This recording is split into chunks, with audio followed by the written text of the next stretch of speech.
ধর্মীয় ওয়াজ মাহফিল।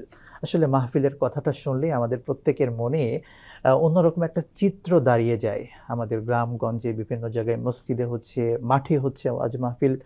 এই ওয়াজ মাহফিলগুলো এটা কেমন হওয়া উচিত?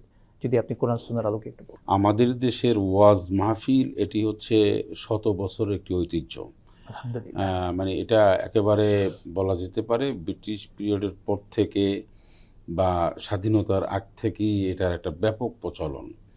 এটা একটা সময় এখন আমরা এটাকে তাফসিরুল কোরআন মাহফিলে রূপান্তরিত করেছি। জি। এজন্য অনেক ওলামায়ে কেরাম দুনিয়ায় যারা নেই, এমন আল্লামা যারা ছিলেন তারা এটার একটা রূপকার ছিলেন।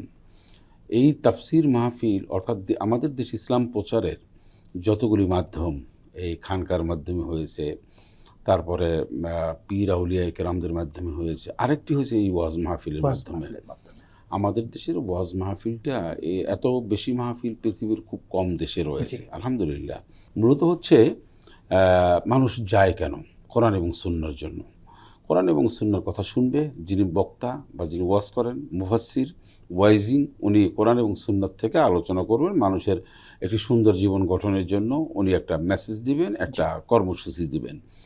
এই সূরা জুমারের 18 নম্বর আয়াতে পরিষ্কার বলা হয়েছে, তোমরা যে বক্তব্য শুনবে, এই বক্তব্য যা তোমাদের জন্য উত্তম, প্রযোজ্য, ইসলামের আলোকে, কোরআন সুন্নাহর দৃষ্টিভঙ্গিতে যাহা কিছু শুনবে সেটা আমল করার চেষ্টা করবে, তাহলে তোমার হেদায়েত প্রাপ্ত হবে। যিনি ওয়াজ করবেন ওনার একটা স্টাডি থাকা উচিত।